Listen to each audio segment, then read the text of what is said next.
everyone. Welcome back to the Suffolk Sewing Circle. We're so excited that you're here, and we're going to continue our Essential Skills series with part 2. In part 2, we're going to cover different ways to do hand sewing techniques, which you'll find that you use throughout a variety of different sewing projects. This is a helpful skill set to have, even if you don't regularly sew, just for simple things like mending your clothes. And so thank you for joining us, and we'll get started. If you're joining us from home and you did not get a kit from the library, feel free to just grab your own materials and jump right in. So just to let you know what you might need to practice these skills today, you can use any kind of scrap fabric that you might have around, or alternatively, you can practice on items in your home that you need to mend. And so we're going to show you some things today that you might use on your garments. And so if you have something sitting around that's got something loose, like a hem, maybe you're missing a button, those are good times to practice these skills too. So any kind of fabric that you want to use. If you are a beginner and you'd like to mark your fabric with dotted lines, like we're going to show you in our demonstration here, do use something that you can throw away. That can be something you bought from a fabric store, or even just an old sheet or something that you're finished using and that's otherwise just waste. Another thing you're going to need is going to be a hand sewing needle, really any needle of your choice. You're going to need some thread, some small scissors, and I have here my snips. You could also use embroidery scissors. Either one would be fine. I'm going to demonstrate how to use a needle threader, which is super handy, and it makes it much easier to thread your needle. I also recommend that you have a thimble handy. You'll kind of try out different ways to use it and figure out what works best for you. You might need a couple of pins for some of the techniques that we're going to show you, and also a couple of buttons to try out. And so here I have a couple of choices, some with 4 holes. These are the flat buttons. These are the 2-hole kind of flat buttons here. And I also have a shank button that has one little loop on the back. And so we're going to demonstrate different ways to attach buttons. And so just grab whatever you have handy in your home, and we'll jump right in.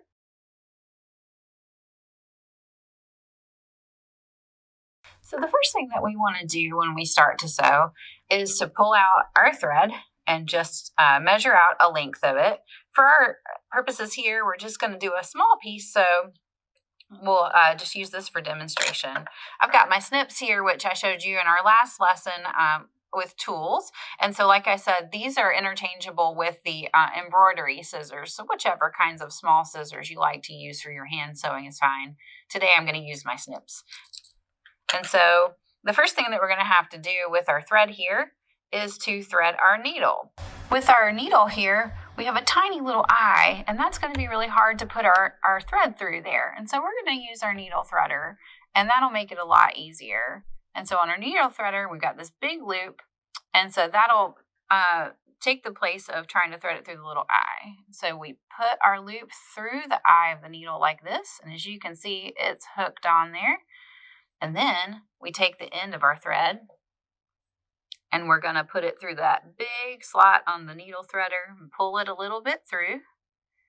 And then gently, we're going to pull that needle threader back out. And as you can see, it's going to pull the end of that thread with it. And just like that, much easier, we have threaded our needle and we're ready to sew. The next thing that we're going to have to do is tie a knot at the end of our thread so that it'll hold on the other side of the fabric. And so what I like to do for that is just fold it in half. So I have a little bit of a loop like this. And then I'm going to just tie it like this and run my loop through there and pull. And boom, we have a little knot. And you can do this multiple times, especially if you have a thicker fabric that's going to have a looser weave to it. You might have to have a bigger knot to keep your keep your thread from going through. And if you need to, you can use your needle just to help you guide it so that you can stack those knots on there like that. And when I get done with my sewing, I can cut this little bit of a loop off, so don't worry about that. We can always trim our threads when we're done sewing. But now, as you can see, we've threaded our needle, we've tied our knot here on the other end, and we're ready to start sewing.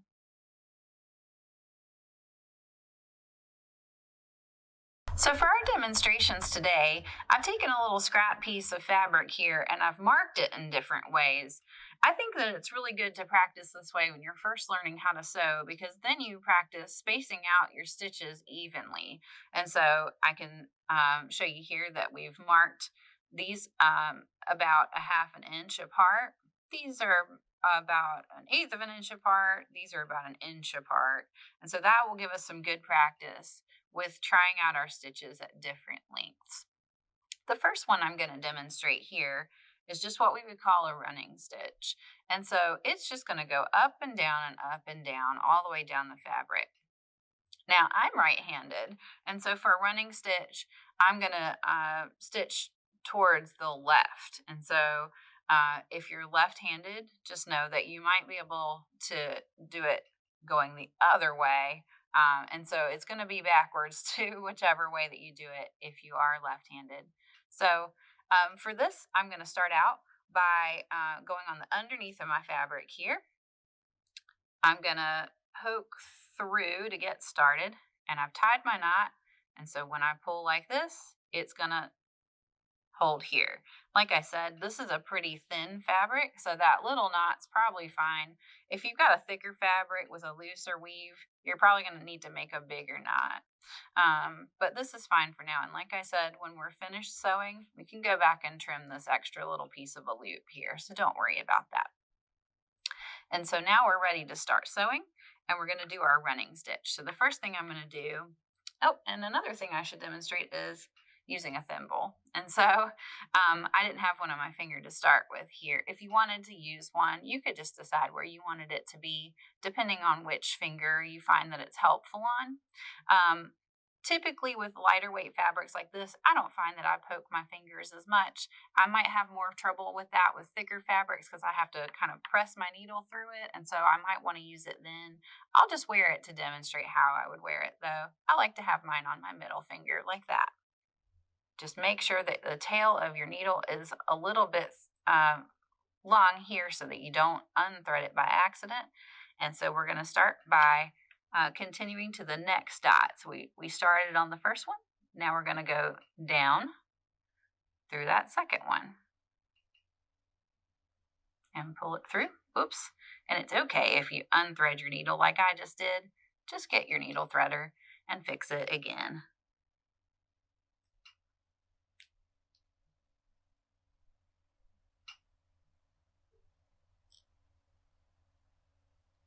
There we go. Just like we did before. All right. And then we're going to go back up through the third hole here.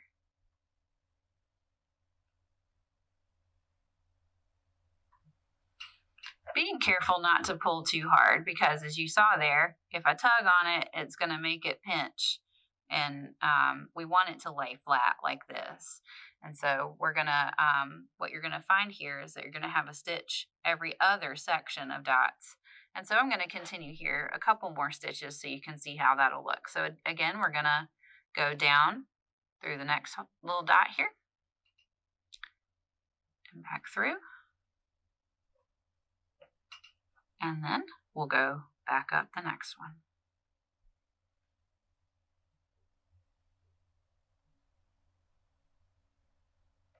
And then we go down.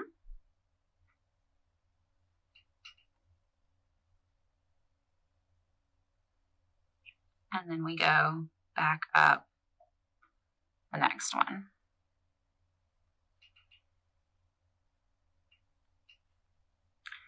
And as you can see there, by practicing using my dots, it made really even stitches. If you weren't using dots, just be mindful of how far apart your stitches are. Trying to stitch in a straight line the best that you can. This will be good practice though, using it on a piece of fabric that you have marked with dots. And so if I'm ready to tie it off, I'll just demonstrate that here. And so I would go down one more time like this and make sure I'm on the underside of my fabric like I started.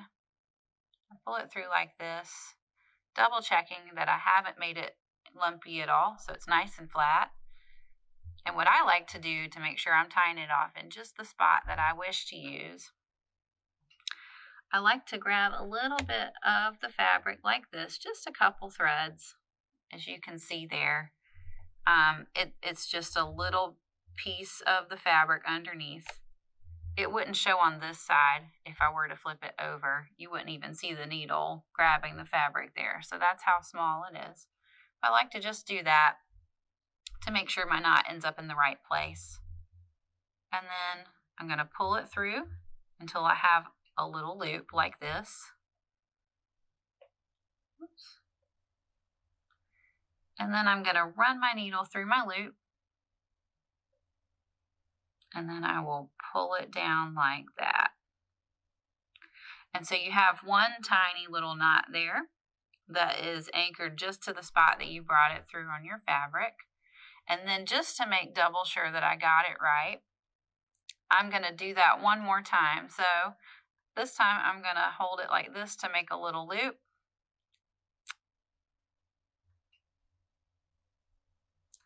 And then just like I did before, I'm going to use my needle to hold it and run it down like this, all the way to the fabric.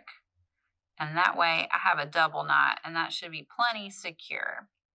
When I'm ready to trim my thread here, I want to make sure not to trim it too close by, or it might be tempting for your thread to go back through and unstitch on your fabric. So leave a little bit of a tail there like this. And as you can see, that's secure. And I can go back here and trim where I had my original knot here to start with. And so I would do the same thing here. So I could trim that little piece and that little piece. And just like that, we have a running stitch. So this is the underside of it, and this is what it looks like on top. And so now I'm going to show you one way that you might use a running stitch when you're using it for a project. And so one way that you could use it is doing a really long stitch, which is why I've marked my fabric here with really spaced out dots for this demonstration. This would be used in what we would call basting. And so that is when you are putting two pieces of your project together, just in a spaced out and loose stitch to hold it while you test out fit or something like that. And then you put permanent stitches in it, and then you can go back and pull out your basting stitches. And so, for example, if you're putting together a garment, let's say that you're putting together, you're attaching a sleeve to a shirt, you might put a basting stitch just to hold it on there, make sure that it's fitting right, and then sew it back on. And then you take your basting stitches out because they've done their job, and just holding it in place in the time being. Let's demonstrate a basting stitch here. And so just like I did before, I'm going to start my stitch here on the first dot. I've already tied my knot, and so it's ready to go here just like I did before. And so just like we did with our first running stitch, we're going to go down on the next dot and pull it through. So as you can see there, it's got that same stitch, except compared to the one we did before, it's much longer. And then we're going to go back up on the next dot. Again, being careful not to pull too tight, because if we did, whoops, it's going to be scrunching up our fabric. So we want to make sure it stays nice and flat. And then we'll go down on the next one, pulling it through the other side, and then up on the next one, pulling it back through on the top. We go down on the next one, and then up on the next one. And then to finish it off, we'll go down on the last one, pull it through on the other side, just like we did before.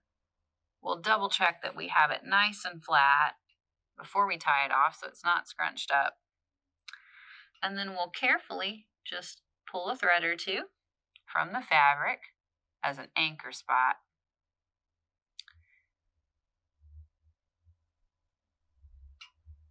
We're going to have our loop here. pull our thread through it, and then gently pull it down to the fabric. So you have a tiny little knot right here at the fabric. And then I like to do a double knot, like I said. So I'm going to make a loop with my thread here and put my needle through it. You can see here. And if your thread's short, it's okay just to pull your needle out at that point because you've already tied it off.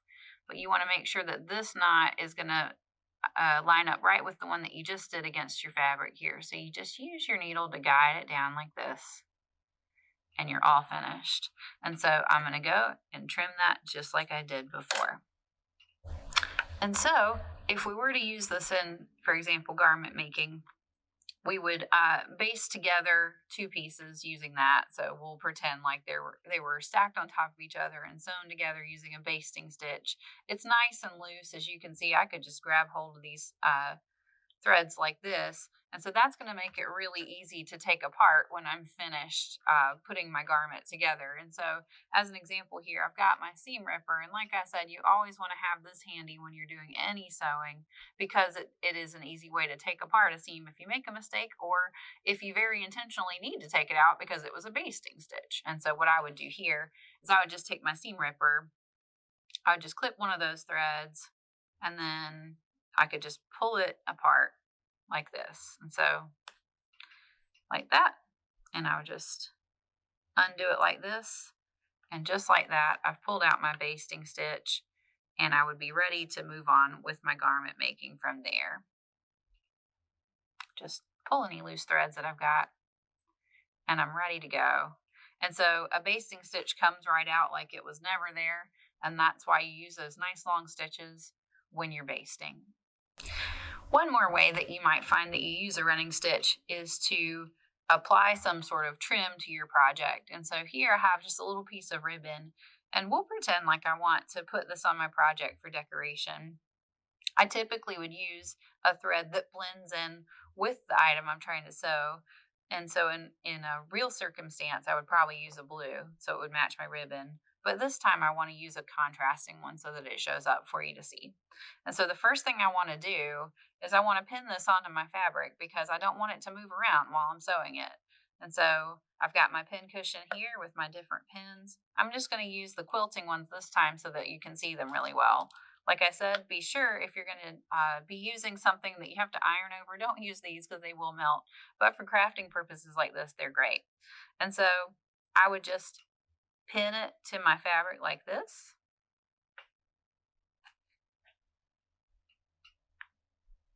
All right. And then I just pin it kind of all along where I want to put it, like this, making sure that it's secure.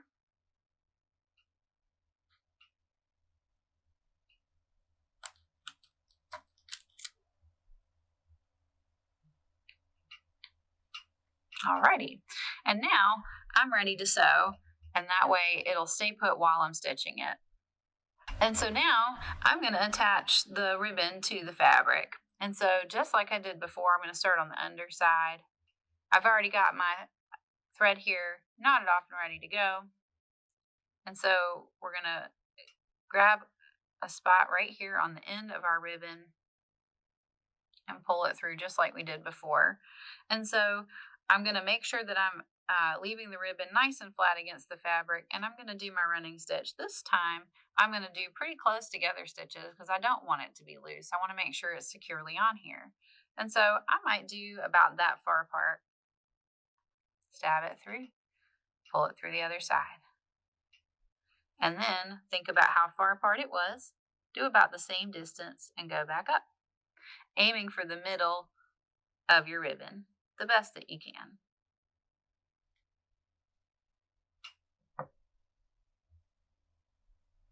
And then I'm going to go back down again about the same distance as I was from my last stitch there.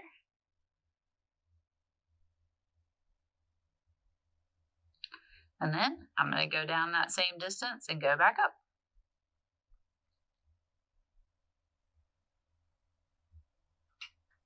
Oh, and now I've gotten to a pin. And so this is where I would want to take them out as I go. And so I can see that I want to do my stitch about here.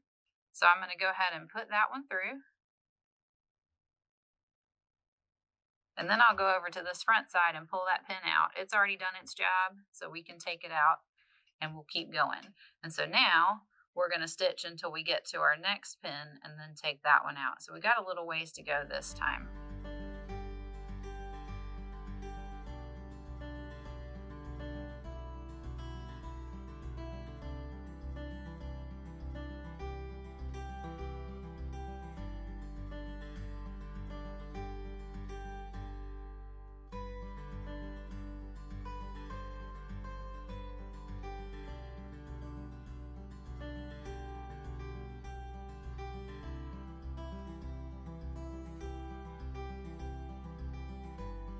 You can do your stitches closer together if you like. I just did them further apart so that you could see for this exercise. But that's one way to add on a decorative piece to your project. If you don't want these pieces to show, you can always use a matching thread.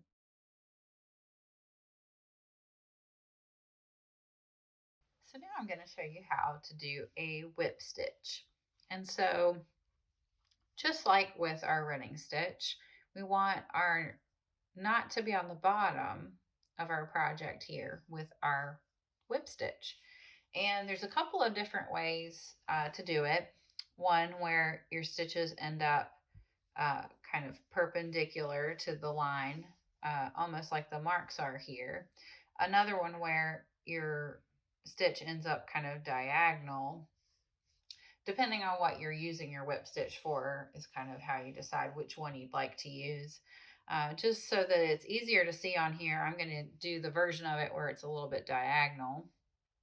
And so I'm going to start out by putting my needle from the bottom to the top like this and pulling through so that my knot will be on the bottom there like that.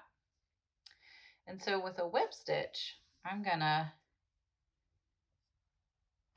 angle my needle like this, kind of diagonally like this. And so you can see it goes through like that. And then I will just push that through. And there we have it. We have our first stitch. So I'll do that again. You just kind of go down and then right back up like this. Trying to do it as close as you can to the same diagonal that you did the first time. So let's do another one like this.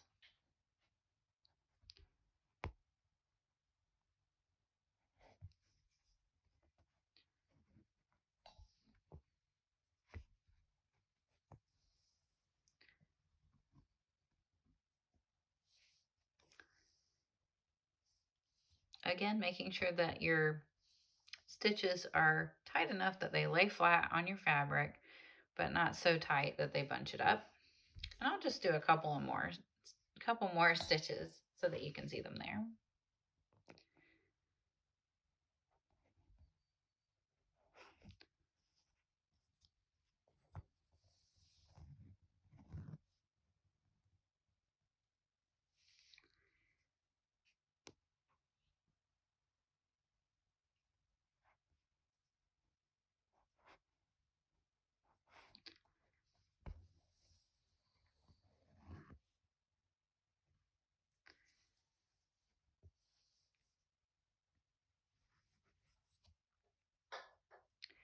And as you can see here, I've done several in a row that are about equal distance apart. It helps to practice this again on a marked piece of fabric so that you can get your stitches more or less geometric here like this. I have put these pretty close together just to demonstrate how that looks all together. You could obviously do them further apart if you wanted a longer stitch, but I'll go ahead and complete this row so that you can see what it looks like when I'm finished. I continue to do my whip stitch all the way down this row here. As you can see, you try to keep your angle just about the same as you go. And so I'm ready to finish it off here at the end. And so just like I started with my knot down on the underneath part, and I want to tie it off at the end the same way. So I'm gonna poke through to the back side, just like I was gonna do one more stitch, and then I'll flip it over and I'll tie off my knot just like I did with my running stitch.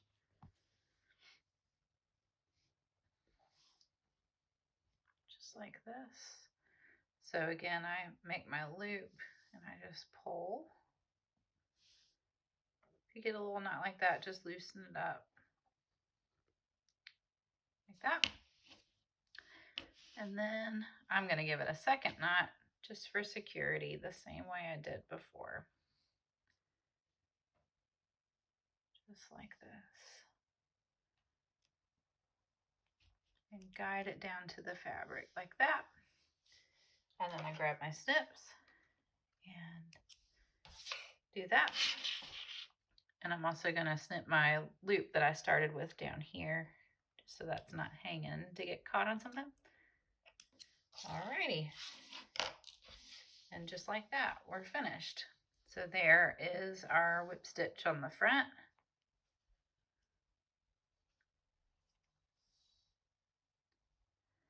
And then on the back, you can see I have my underneath part here. And I did pretty well at keeping it uniform. Again, you try to pay attention to your stitch length so that that looks about the same all the way down.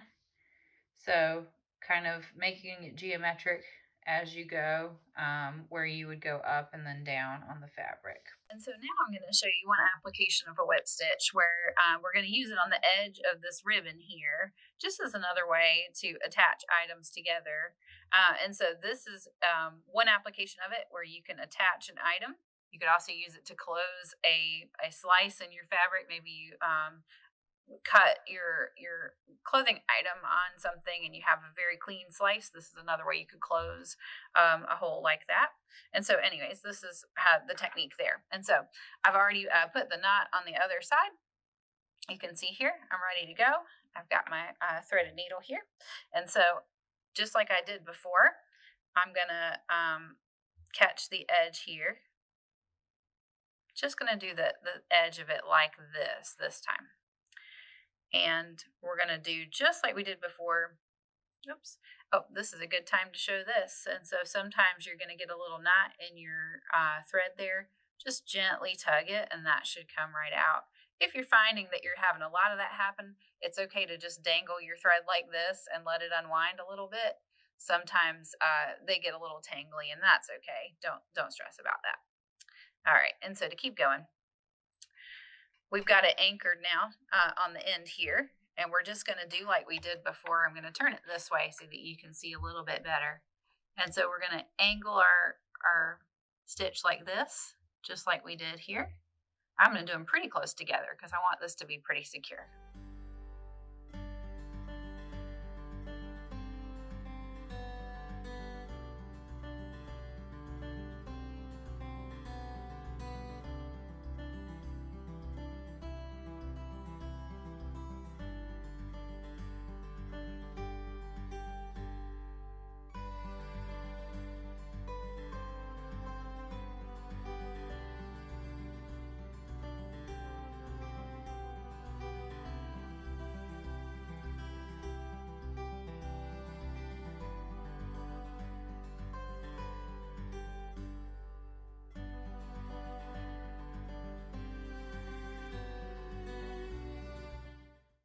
Like I said, this is just another way to attach things together. It's also a way to sew up a slice in your fabric. And so that's another thing I'm going to show you here. And so if we go over here to where I have a little cut here, accidents happen, right? And so maybe you're on a trip, you're traveling, and you get a little tear in your shirt, and you got a little repair kit in your suitcase there, and you're like, gosh, I got to do something about this rip, you know? And so again, we're just going to tie a knot in our end here. This isn't always the prettiest fix, but it is a good solution when you're in a hurry and you're just trying to get from point A to point B. When we do some future lessons about mending, I can show you some better ways to do it, but this is a quick way to do it in an emergency. And so again, we want our knot to be on the bottom. And so making sure that we start underneath and we pull it through like this. And I've got my knot, so that's going to be secure. A really quick way to keep our clothes from ripping any further when we have a tear like this is just to do a whip stitch just to close it up. And so just like I did before, now when you have a tear like this, one little tip I want to give is don't do it too close to the hole because these are going to be loose. If you remember our lesson about fabrics before, woven fabrics are made in a grid type of weave. And so it's going to want to come unraveled now that it's got a slice in it like this. And so go in a little bit like this, and we're going to come across the other side like this. And now we have a stitch. And so we're going to do it again a little bit further up. And as you see, that's going to start to come together like this. Like I said, it's going to show. It's not going to be the most neat looking of repairs, but it is a quick way to save your clothes from having a further emergency until you can get to where you can fix it better. Just a simple whip stitch comes in handy when you have a tear. And again, I'm using contrasting thread so you can see. The idea is a lot of times to use thread that doesn't show. But as you can see here, at least for the time being until you get where you're going, that's going to be secure enough that you're not going to further your tear. And then we're going to just send our needle right to the other side.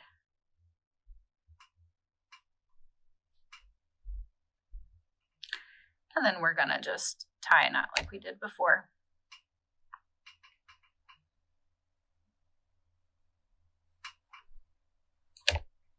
And we'll do another loop just to make sure it's secure. And then we'll trim our loose threads. So we're going to snip that. We're also going to snip our little loop here that was from our knot. And you can see it's a little bit of a Frankenstein stitch, but to get to from point A to point B, when you have an emergency tear, this is a quick way to close it up.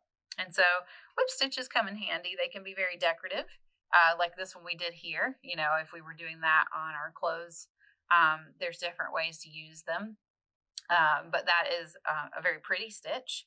It's a very simple one, and it's a good one to practice when you're spacing out your stitches as you're learning how to sew.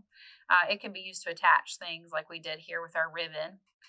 It can also be used as an emergency to close up a hole if you get a hole in your item when you're wearing it.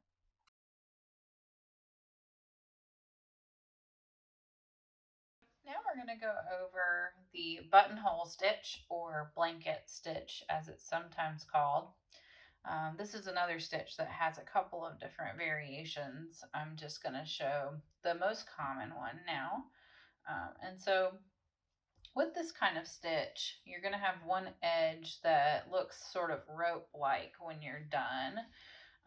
That is going to be along the bottom of our stitch here. So I'm going to use 2 lines to practice doing this, and that way you can kind of see the different stitches. I'm going to start by doing it on this larger space so you can see it all spaced out, and then I will show you on the smaller version what it would look like on a buttonhole. For a buttonhole stitch, you want your more rope-like edge to be along the opening of your buttonhole. So we'll pretend like this would be the inside where the slit would be on your buttonhole. And so just like we've done so far with our running stitch and our whip stitch, we're going to start by making sure our knot is going to be on the bottom. So I'm just going to start right here to demonstrate.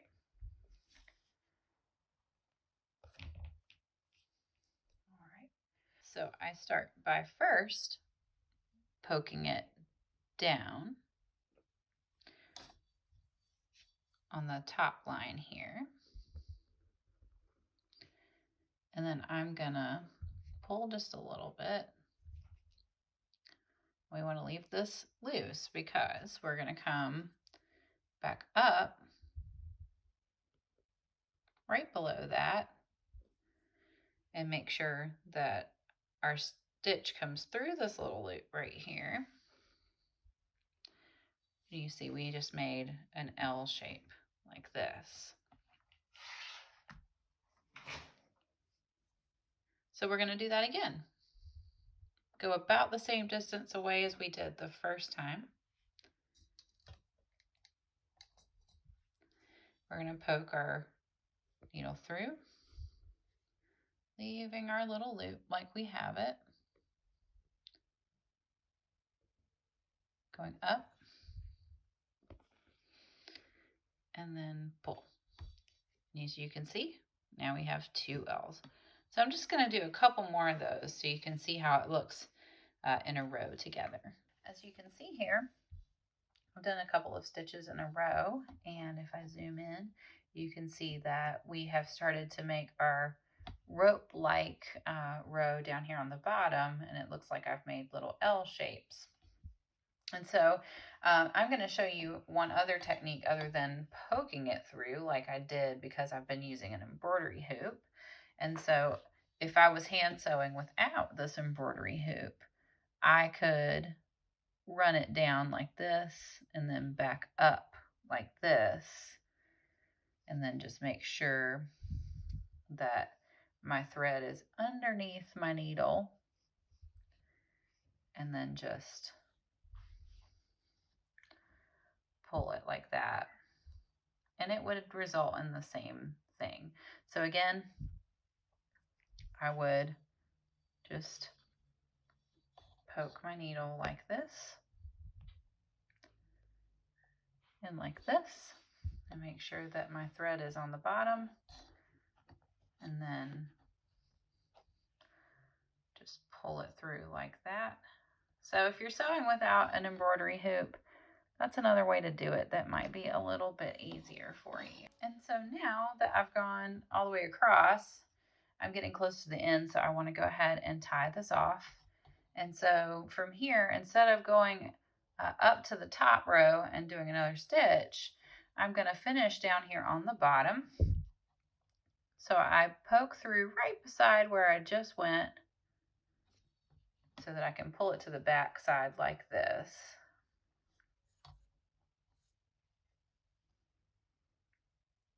And that would leave that nice and taut. And then I would just flip it over to my other side, and I'm ready to tie it off just like I've done before. And if we check our work, as you can see, we ended up with a nice little rope-like edge on the bottom there, which, like we said, if we were doing a buttonhole, we would want this to be the inside where the slit is. If we were doing this on a blanket, though, we'd want to do it the other way around so that this is the outer edge of our blanket. So just think about that as you're working, where you want that rope-like edge to go, whether you're using it as a blanket stitch or a buttonhole stitch. And then if we look on the back, we see that we got nice parallel lines that look pretty close to equal distance apart and equal height. So that's how geometric you'd like it to look. So here I have completed the same stitch, but smaller, so that I can demonstrate about the size it might be if you were using it for a buttonhole versus a blanket stitch. So as you can see, I've done the very same stitch that I had before. I have my rope-like edge down here on the bottom, but my L spokes are a lot shorter and my stitches are closer together. You could make these just about any dimension that you wanted. So if you were doing this on a buttonhole, you might even do your stitches closer together, and you might make your spokes longer depending on what kind of buttonhole it is. Of course, it'll be more narrow, maybe like this for a shirt versus a coat, for example. So if you have a big button and a very sturdy fabric, you might want longer spokes and more of a visible look to it. But this is just an example of the different applications of this stitch for a blanket up here and a buttonhole down here.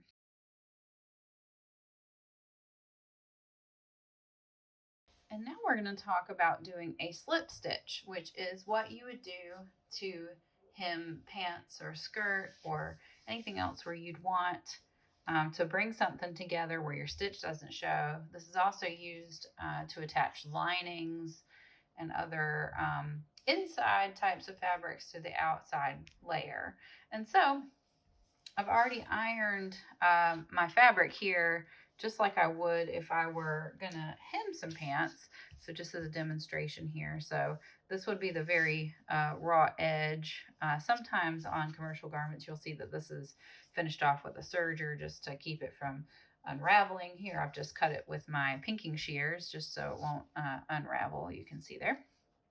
So you would see it kind of folded a little bit here and then maybe about an inch or a little bit more for a hem. So what we're going to do is use some contrasting thread here so that you can see that even though this is a bright orange thread on a blue fabric, when we're through here, you won't really be able to see much of the thread because it is an invisible stitch.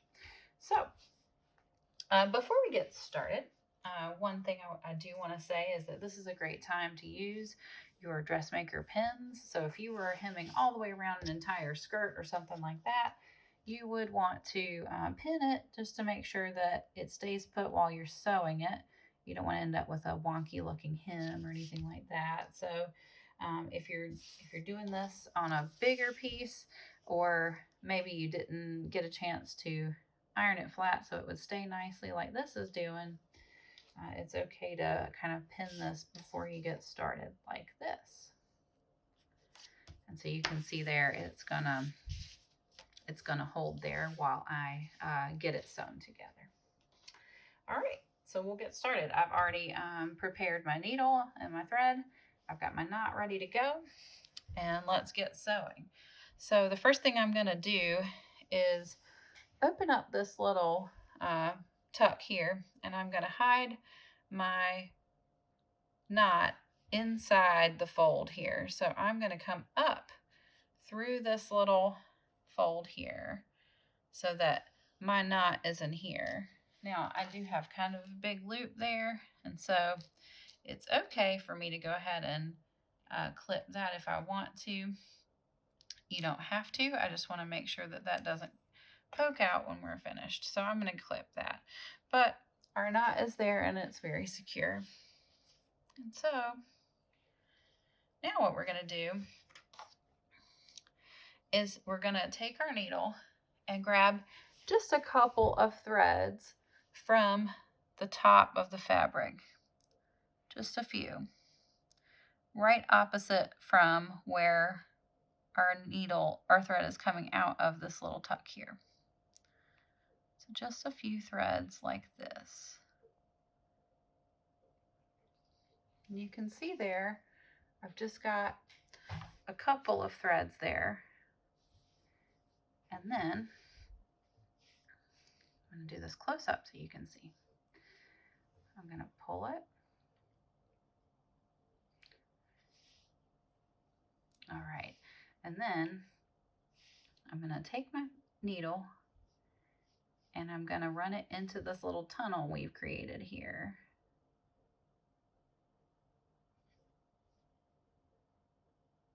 Like this. And I'll come out a little ways down. So you can see there, I've just gone a little bit down in the tunnel. And that little tunnel is going to hide my thread so that I can move down the distance here sight unseen. So that's the part that makes it invisible. And then just like we did before, right across from where we came out of the tunnel, we're going to grab a couple of threads from this fabric up here like this. And then we'll do that again.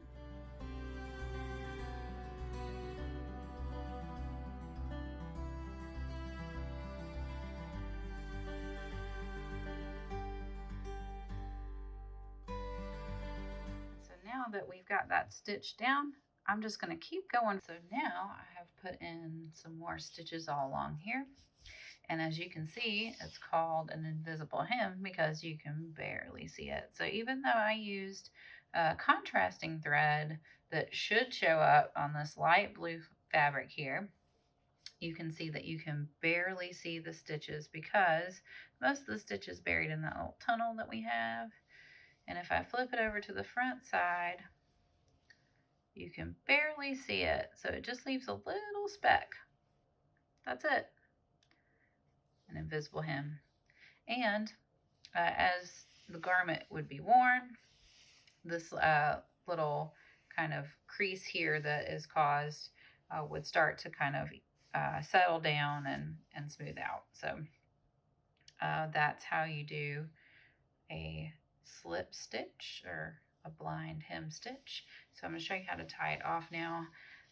So just like we started out at the beginning, where our knot is buried in our tunnel here, we want to bury the knot here as well. And so we're going to put our needle into the tunnel just like we did before, except this time when we come out,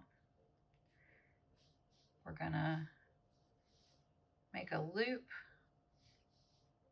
We're going to run our needle through that loop and pull it tight like this. As you can see, that's tied off. And we want to do one more double knot like we did before with our other stitches, where we make our loop like this and then we run it down to meet there. And so that's it.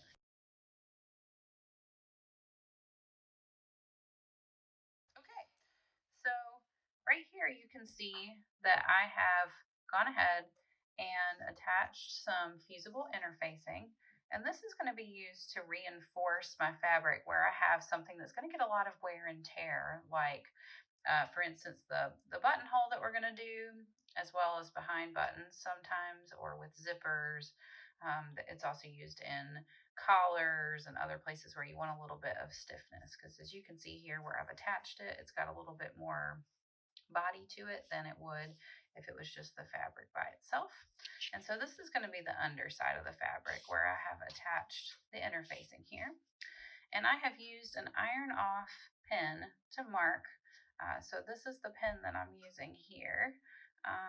These came in a multi-pack that we just got from Amazon, so they're easy to find just about anywhere. This particular one, like I said, is iron off. So if I ran a hot iron over that, it would just erase my marks. That's pretty cool. So just want to share a little bit about how I marked this for my buttonhole.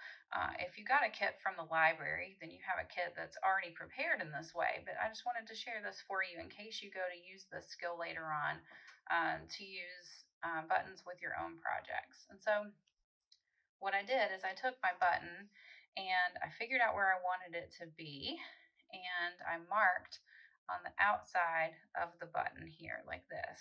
And so you can see I have it pretty snug. I don't want it so snug that it won't go through.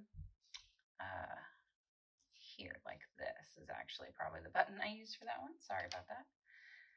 And so you want it so that it's not so snug that your button won't go through. You want just a little bit of space. But you can see how I have a straight line on either side of my button. And I also have a mark in the middle where my slit is going to go, and that's where I'm going to stitch my button. So now that I have them marked, I'm going to to take my rotary cutter, and I have it on my rotary cutting board here, so this is safe to use on my table. And I'm just going to take my rotary cutter, which we talked about in Essential Skills 1 when we went over our tools of the trade, and I'm just going to cut that slit so that it's ready to sew. Just careful to stay right on that line and stop at the end. So I'll cut this one too so you can see. And it's ready to go. And so if I flip it over so you can see how I did, you can see I have a nice little slit that's ready to sew. And you can see my mark a little bit on this side, but if I were to run over that with my hot iron, that would disappear, no problem. So now I'm going to pretend like this is an actual garment where I would sew on a button. And so we'll pretend like this is the front of my shirt here, even though it's obviously not finished, it's just for practice. And so like I said, this is marked on the underside of our fabric here. And so now that I've cut my slit, I'm going to turn it right side out, and I'm going to line it up just like I would if I were sewing a button on a shirt. And so just to mark where my button is going to go, I'm just going to go with my iron off pin, and I'm going to just find a spot that looks like right in the middle of that slit there, and I'm going to let it help me make a dot on the inside. You can see there I have marked where my button goes, and just to give me an even better view, I'm going to make that an X right there. So if I sew my button right on that X, it should fit in this buttonhole just fine.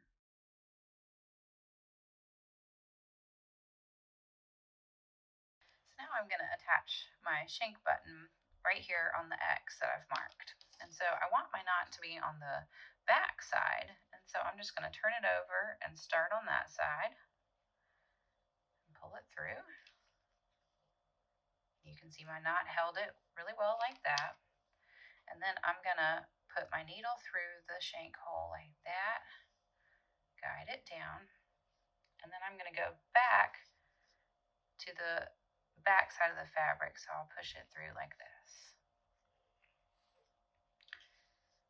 And that is our first stitch for a button like this. And so the thing about buttons is you don't want them too tight, because then they're too close to the fabric to actually put it through your buttonhole.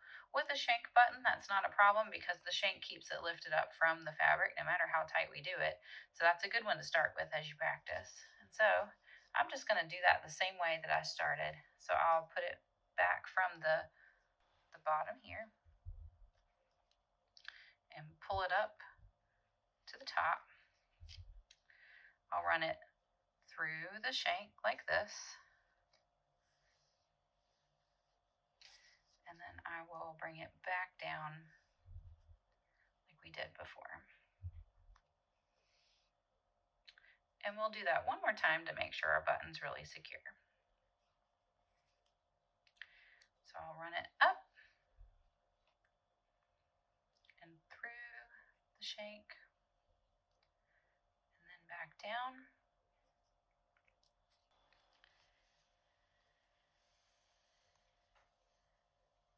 And we have a little bit of our loop from where we tied our knot here, and that's no problem. We'll just trim that off when we're finished. And then we're going to tie it off. So just like we did with our other stitches, we're going to grab a little piece right here. We're going to pull, and this is the loop we just made here. So I'm going to run my needle through there and pull it through like that. So I'm going to make one more loop through my needle like this, with my needle like this, and run it down close to the bottom here. And then I'm through with this button, so I'm going to grab my snips and just trim off my extra fabric, leaving just a little bit of thread there so we don't cut our knot off by accident. So now I'm going to show you how to do a 2-hole button like this. Now remember, we want to not sew it too tight so that our button has a little bit of wiggle room, but not so loose that it will want to fall off. And so we're going to put it right where this X is, just like we did with our first button. I have my double thread ready to go. And so we're going to start on the back just like we did before. And I'm just kind of feeling for it so that my needle comes right through that X. But you can see here that I have my knot on the back. So what we're going to do this time is we're going to go up through one hole and then down through the other one like this. You can see there, it just went across like that. And we will go down and put our needle through the back side of the fabric like this. So then that's when we flip it over and we test it out to see how loose it is. We don't want it too loose. We don't want it too tight. So we're going to do that a couple more times. But again, because we doubled up our thread, we don't have to do it quite as many times. So I'll probably do it 3 times to make sure my button's nice and secure. So that's 2 times like that. And we'll do it one more time. Again, just kind of feeling for that little spot where I want it to go. And then down. And this time we're going to tie it off when we pull it back through on the other side. So pull it through. And then we'll grab just a couple threads of that fabric like this. We'll leave our loop like that so we can tie it off like this. And then I like to do a double knot just to make sure I'm not going to lose that button. So I'll do one more time. And I will guide this down all the way to the fabric so that when I trim my thread, my knot is going to be left behind. And then I'll just grab my snips and trim off that thread as well as the extra tails from where I did my first knot. And there we have it. Our 2-hole button is on there. So now we're going to go through 2 different ways to sew on a button that has 4 holes. So I have 2 buttons here to demonstrate with. So I have my thread ready to go. I doubled it up just like I did with my 2-hole button. And so just like we did before, we're going to start by putting our knot on the back of the fabric. So we just kind of poke through until we see that it's coming through that X that we marked. And you can see how the knot is on the back. Okay, so we're ready to sew. And then we're going to go up through this hole. And then down through the hole on the opposite side. Like this. And then we'll run it through the back of the fabric to anchor it down. And then I'm going to do the same thing across the other diagonal. So I'll go up on one side and then down on the other side like this. And as you can see, I've now made a crisscross with my top thread, and on the back it's nice and secure. So I'm going to do that again to make sure that it's really secure.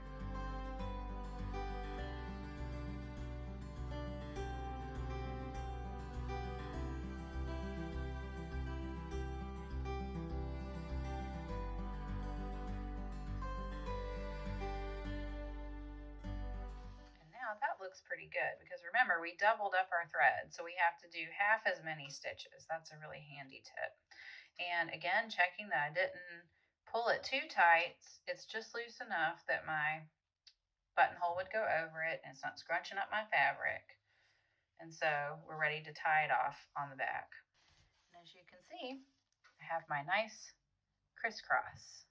And that's one way to sew a button with 4 holes. So now I'm going to show you one other way to sew on a button with 4 holes like this. And so, just like we did before, we're going to start by going through somewhere around the middle of our X like this.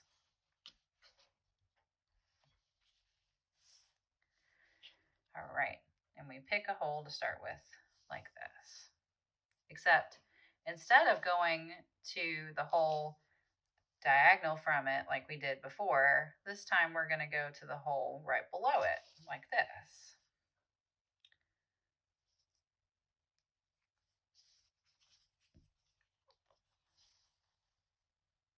And then we're going to come up through the hole on the top on the other side and go down the hole below it, just like we did on the right. And you can see this is going to give us parallel lines instead of an X like we had with the first one. So I'm just going to do that a couple more times to make sure it's secure.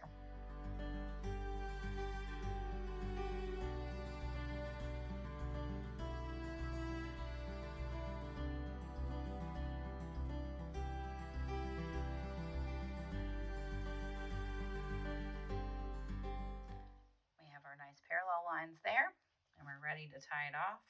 So now that we have our buttons all sewn on there, we're ready to do our buttonholes as well.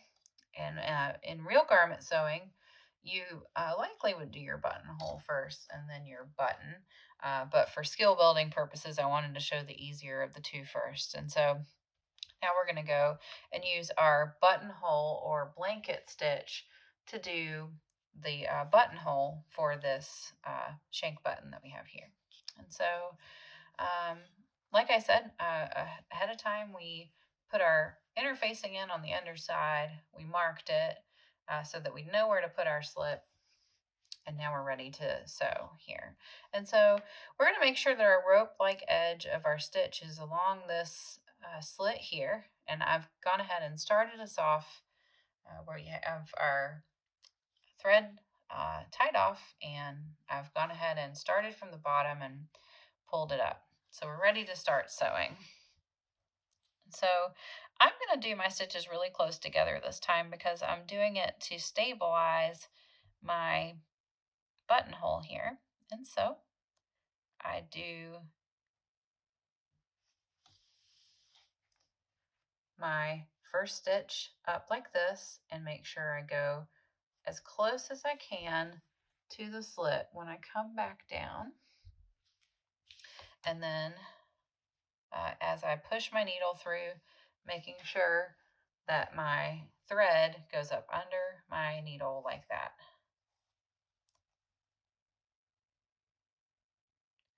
And so if I were to zoom in so you can see, you have a teeny little L there, and you want them pretty close together because you're going to stabilize this buttonhole here. So I'm going to do another stitch so you can see.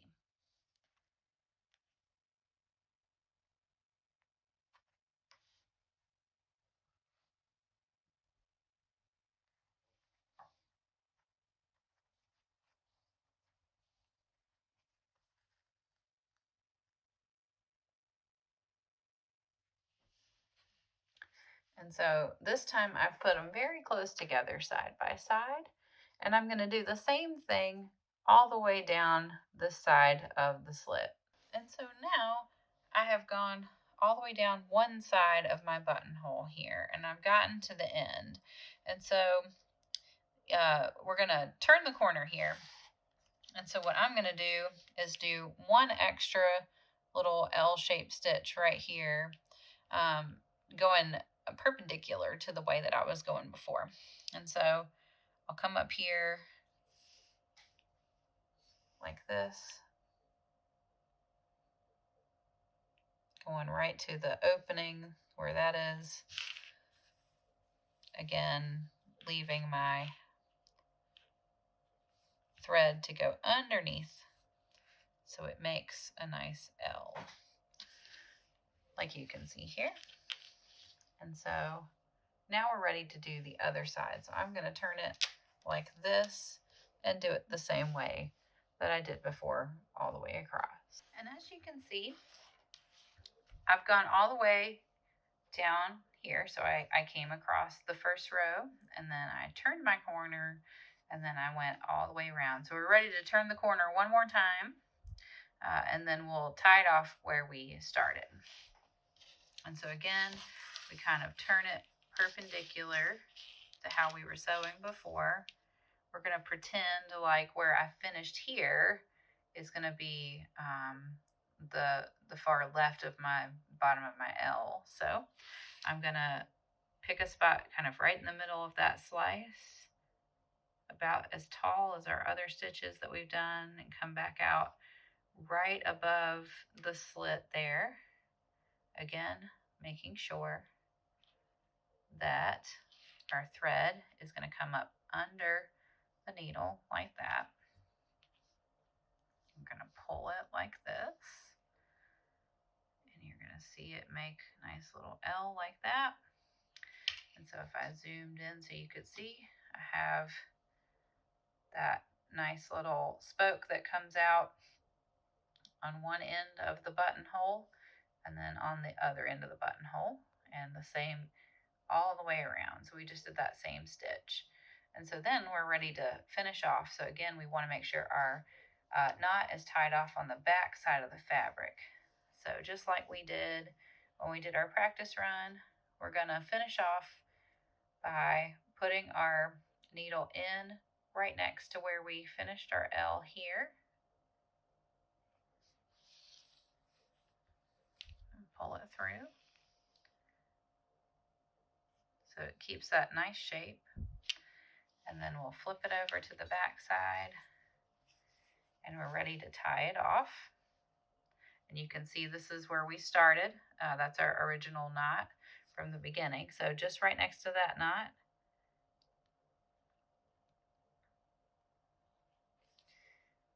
we're gonna grab a little piece and make a loop.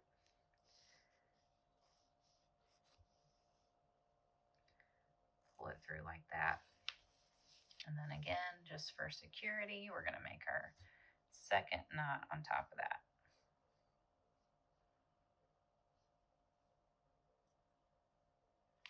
And my knot decided not to go all the way down, and that's no problem. So we'll just do a second one.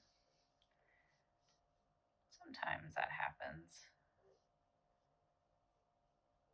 and that's okay. So I just made a second loop. I'm gonna just gently guide it over that one that decided not to work. And there we go. And we're ready to snip. If you want, you can grab a little bit of that thread we started with, get that out of the way. And so if we check out our work, that's a nice looking buttonhole on the front side. We have one spoke on each corner there that ties it all together. And on the back side, we have those same equidistant little parallel lines, just like we did on our practice run. And that's how we know we've done a good job keeping everything symmetrical. And again, if I wanted to, I could go and iron off these marks because they are removable. But I'm going to leave them on here just for demonstration purposes.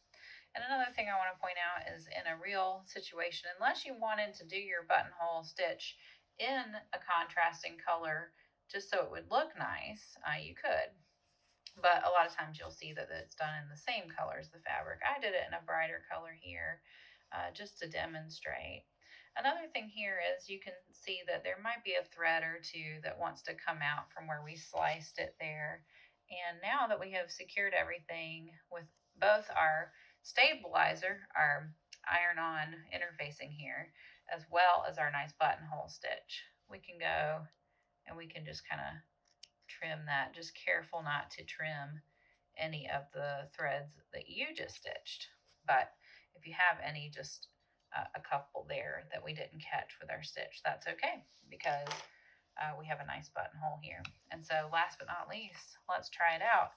So if we've done a good job, that should slide through nicely, but it should be small enough that it's secure. And indeed, because we measured well and we were careful to make geometric stitches. You can see that that's just the right size. Our button is just the right amount of secure that it won't come back through, and that's what it would look like. Thanks for joining us again today for our essential skills lesson for our hand sewing that we did.